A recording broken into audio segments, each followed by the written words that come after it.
Mr. Klein's Story Time. Hello, my name is Mr. Klein. I've been an elementary school teacher for almost 30 years, and I love reading stories to young people just like you. In fact, I've got a great story that I'd like to share with you right now. So let's get started. Franklin's School Play by Paulette Bourgeois, illustrated by Brenda Clark.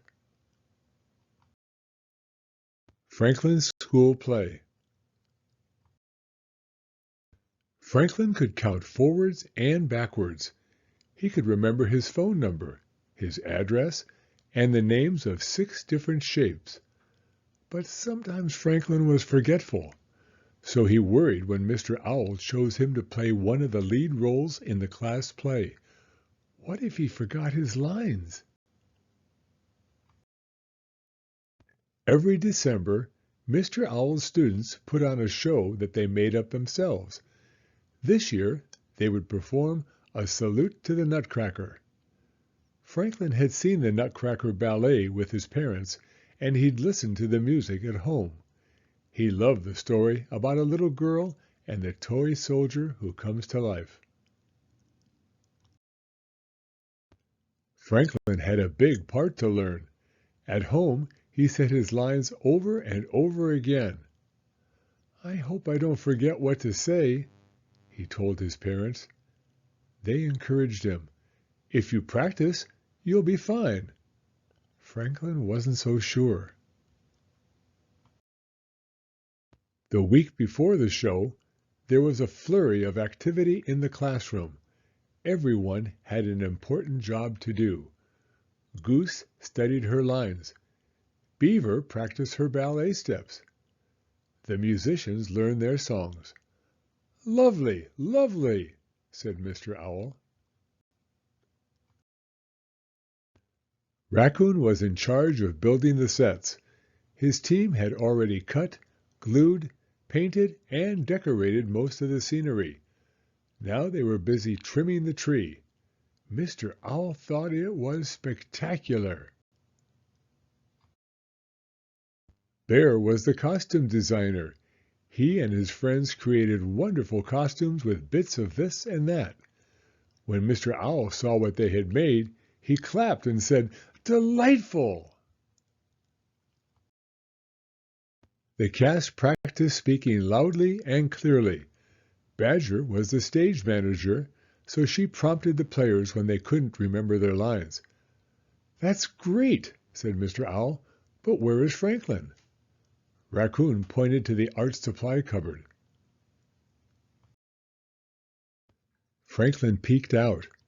"I need a quiet place to learn my lines," he said. "I get to the middle, and then I forget." "Let's work on them together," suggested Mr. Owl. By the end of the day, Franklin could say his lines without missing a word. "Bravo!" said Mr. Owl. It was the day before the show. The programs were printed and the seats were set up. For the first time, the students would practice on stage. Mr. Owl directed everyone to their places. Rabbit thumped his feet in excitement.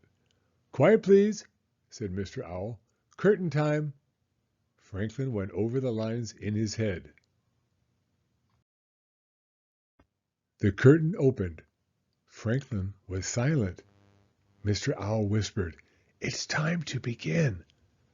Franklin tried to talk, but his throat was tight. Every time he looked at the empty seats, he was scared. "Psst," said Badger. "I'll tell you what to say." But Franklin didn't need a prompter. He remembered the lines. He just couldn't say them out loud. Mr. Owl talked to Franklin alone. "Maybe you have stage fright," said Mr. Owl. "Try not to think about the audience." Franklin tried 3 more times, but each time the curtain opened, Franklin's mouth stayed closed.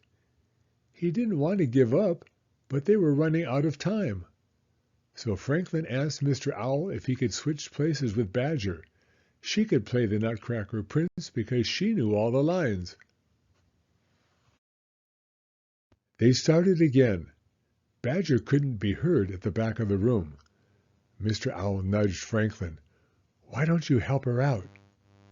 Franklin stood on stage beside Badger. "Try saying your lines like this." Franklin spoke in a booming voice. He meant to say just one line, but Franklin got carried away and said a whole speech. When he was finished, everyone cheered. "You got over your stage fright," said Mr. Owl. "I guess I did," laughed Franklin. Badger looked relieved.